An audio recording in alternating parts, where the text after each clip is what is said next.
very warm welcome to the channel. Now, back on the 7th of July, I started a 30-day 1,000 skips a day challenge, and I'm very pleased to say that I completed the challenge on Saturday the 5th of August without taking a single day off. So what I want to do in today's video is talk about why I undertook the challenge in the first place, how I trained for it, how I've benefited from it, and I'm also going to be sharing with you some before and after figures and photos. I'll also be offering some tips and advice if this is a challenge that you feel you would like to take on.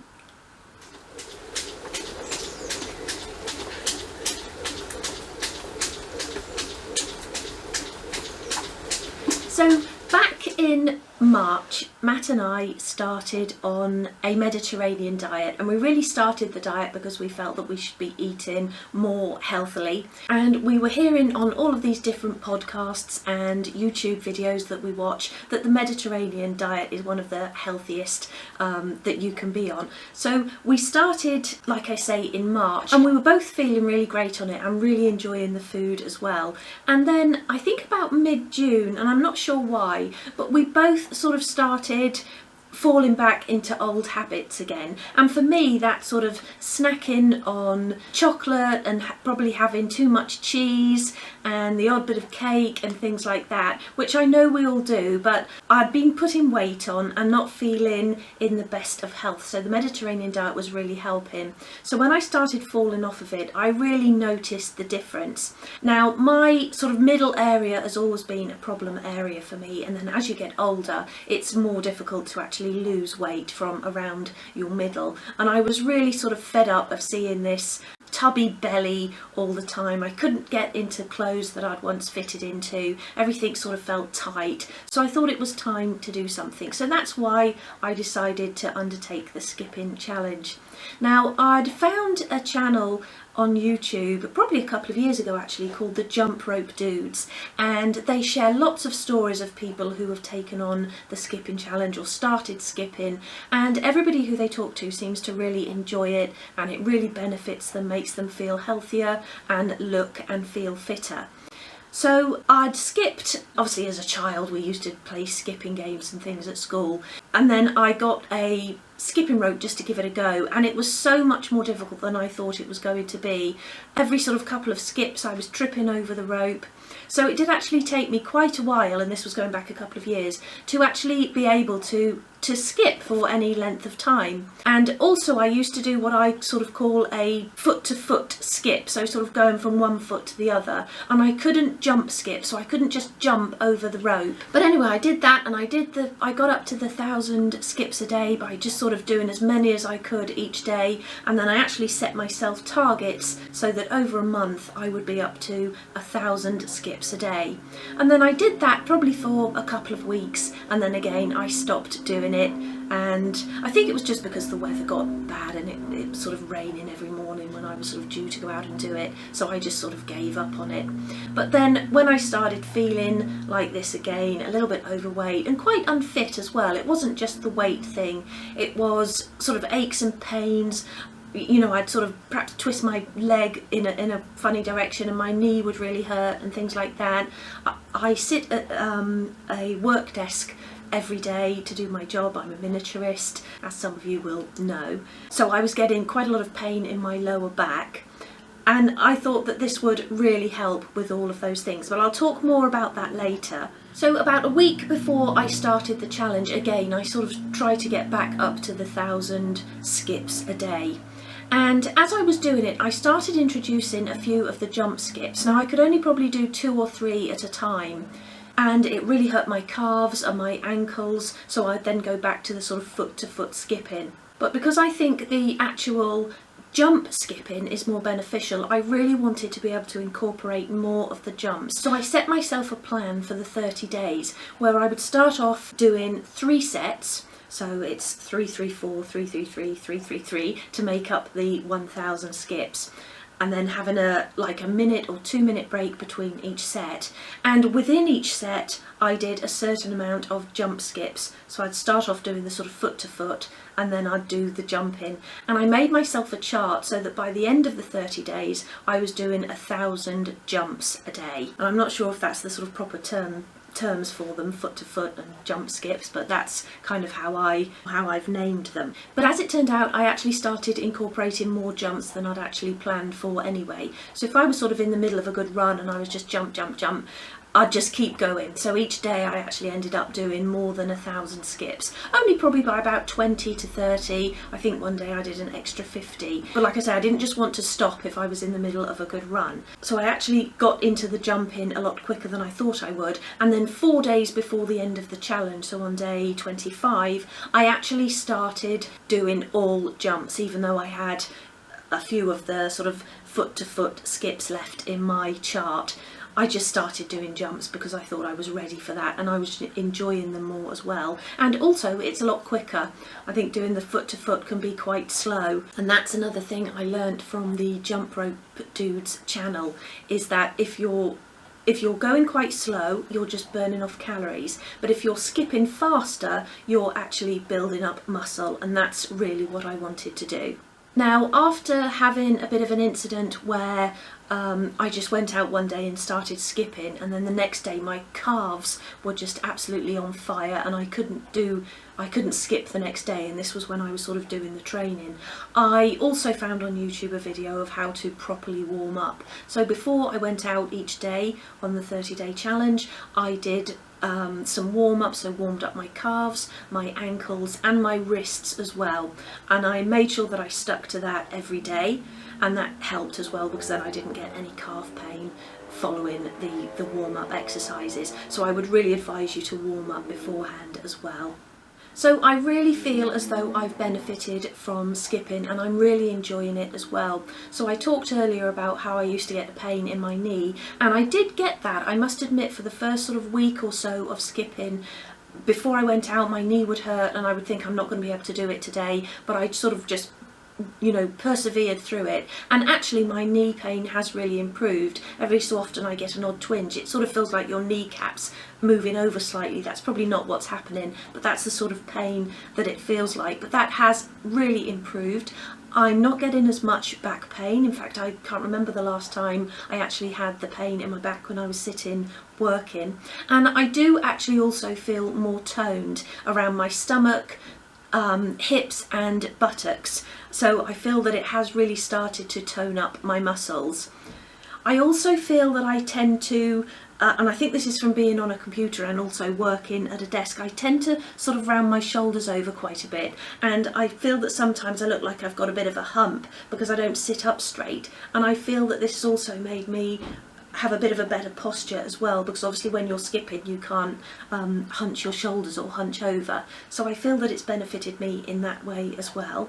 So some of the challenges I sort of faced throughout the 30 days, and especially at the beginning, I would be sort of tripping over the rope after every sort of few skips, and it can be really annoying, but I would just say to you to really persevere through it.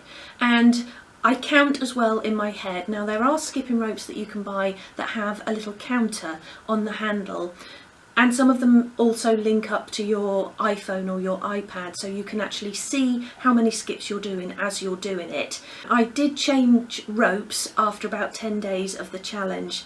The one I had was a wire rope covered in a thin layer of plastic, and it did start to wear away, obviously because I'm doing my skipping outside, so it did start to wear away on the concrete of the pavement.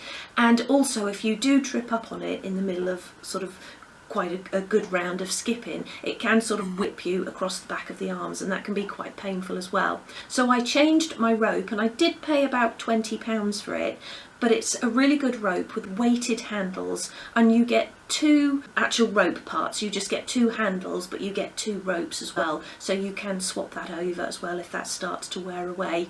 Although I did put a layer of electrical tape over the rope just in the centre so that it didn't wear away against the path. And the next thing that I would like to buy is actually a rubber mat so that I can skip on that, and which will be less wear and tear on my feet and my knees, and also obviously on the rope. I also treated myself to some new trainers, probably about halfway through the challenge, and that was because the arches of my feet were hurting as I was skipping. So the more skips I was doing, the arches of my feet would really start hurting, and that was because I had the wrong trainers on, and probably just because they were quite old and no longer had any sort of protection on the bottom or any sort of sponginess on the bottom. So the new trainers really did make a big difference. The other thing I would say is to make sure that you're wearing a sports bra, or at least a bra with straps that you can actually tighten up. That was another thing, I was constantly sort of hitching up the straps when I first started, so I got a really good sports bra, and that helped as well. I had a couple of days where I really didn't want to go out and do it. A couple of days where it was raining, just drizzle, but we're quite sheltered in our garden anyway. We've got some mature trees out there, so I went out anyway. Got a bit wet, didn't matter, just jumped in the shower afterwards. Also, I had my first horse riding lesson whilst I was doing the challenge, and the next day my inner thighs were really hurting, and I'm sure if you've sort of ridden a horse before you'll know that can be a problem the day after, but I still sort of forced myself to go out and do it. And we were also still taking Woody, our next door neighbour's dog, for really long walks, and one night we walked for about 5.5 miles, and the next day again I really struggled with the skipping. I got worn out so much quicker than any other day, but just persevered through. And then the next time we took Woody for a really long walk, I found that the skipping was easier the day after. So it's always worth just really trying to push through any aches, pains or tiredness, or just that feeling of, oh, I just can't be bothered today. And I'm so glad I did, and at the end of the 30 days I really did feel quite proud of myself that I had actually stuck to it, even on those days where I really did not want to do it. Also had a night where I didn't sleep very well. I was sort of tossing and turning all night, so I was really tired the next day. I stuck to the 1,000 skips, and that was a real struggle, but I didn't go over that day. I just got to the 1,000, and then I thought, oh, that's it, I can't do any more. But I still went out and did the 1,000 skips. So although at first it was more of a struggle to actually get up and get out and do the skipping than sort of towards the end, I think after about 10 days I was actually looking forward to it, because I was looking forward to seeing how many extra I could do, how many more jumps I could incorporate. And I must say that of all the sort of exercises I've tried over the years, skipping is one that I really enjoy. Okay, so I now want to share with you some figures and photos. So I started the challenge at 9 stone 9, or 135 pounds, and I ended the challenge at 9 stone 9 or 135 pounds. So I didn't actually lose any weight, but I did gain muscle. Now, I'm not a huge fan of jumping on the scales anyway. If ever I want to lose weight, I usually sort of judge it by fitting into a piece of clothing that I no longer fit into. So I just sort of keep trying that on every week or so, and I sort of judge it that way. But just for this challenge I did jump on the scales. But it wasn't just about the weight, it was about sort of getting fitter, toning up, so I'm not too worried about the fact that the scales haven't really changed over the 30 days. The other thing though that did improve was my resting heart rate. So my average resting heart rate was always around 78 beats per minute, and that went down to 72 beats per minute, so that was really good as well. My blood pressure also lowered, or the average blood pressure also lowered, and I'm sure that's to do with the sort of more regular exercise. I'm going to show you now a before and after photo, and obviously because there wasn't a huge amount of weight loss, there isn't a lot of difference between them. Now, I'm wearing my bikini in these shots, and this isn't something I would normally do, but I know in these sort of challenges it's always good to see an actual visual of the before and after, so I am going to show it, but I am a little bit nervous about showing these photos, but here goes anyway. So I think in the second photo there you can see that my legs have toned up a little bit. Maybe lost a little bit there around the waist. I'm not sure if there really is any different. I would like to think there is. But like I say, it wasn't just about losing weight, it is more about toning up, and I know that that is going to take longer than, 4 weeks or 30 days. And I think as well, as you get older, these things can take a little longer as well, so it's worth sort of really persevering, even though you want to see results really quickly. I think you do have to expect it all to take a little bit longer than it used to. So just a few tips then, if this is a challenge that you feel you would like to have a go at, and I would say definitely get a really good rope. You probably want something that's weighted. I think it's going to be easier to use than a lightweight rope, and mine has got a rubber coating over the metal, and I think as well that makes it more weighted and easier to use. So a good pair of trainers and a good sports bra and the proper clothing as well. Wear something that is going to allow you to sort of move around properly and, and let your skin breathe as you're doing the exercise, because you are going to sweat a lot. So don't wear a sort of pair of jeans or anything like that. Now, you might not like the idea of actually counting your skips as you go along. I sort of found it quite easy, just sort of each jump, counted up in my head. You can just do it by saying that you're going to start off by doing 1 minute of skipping a day, and then perhaps increase that to 2, 3, 4, probably up to 10 minutes a day. And I never actually timed how long it took me to do the 1,000 skips. I know that I could do 100 skips in a minute, and I have read online that 1,000 skips takes about 10 minutes. So if you sort of work your way up to 10 minutes a day, then that might be a good way of doing it. If you've got, a stopwatch or something, or if you can use your phone at the same time, you could perhaps set an alarm and do 3 sets of 3.5 minutes or something like that.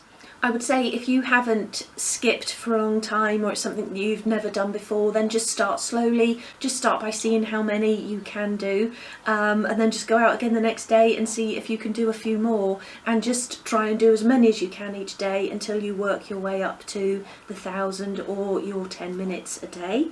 One thing I found that really helped with the actual physical side of actually getting out there and doing it was to have my workout clothes ready the night before. So I'd have them just sort of sitting on my bedroom stool ready to go, so that I could just get out of bed, put them on, and then just go off and do it. And then if you have to get up, you're bleary-eyed, it's still dark, and you have to start rooting about for clothes, you're less likely to go out and do it. So have everything ready the night before.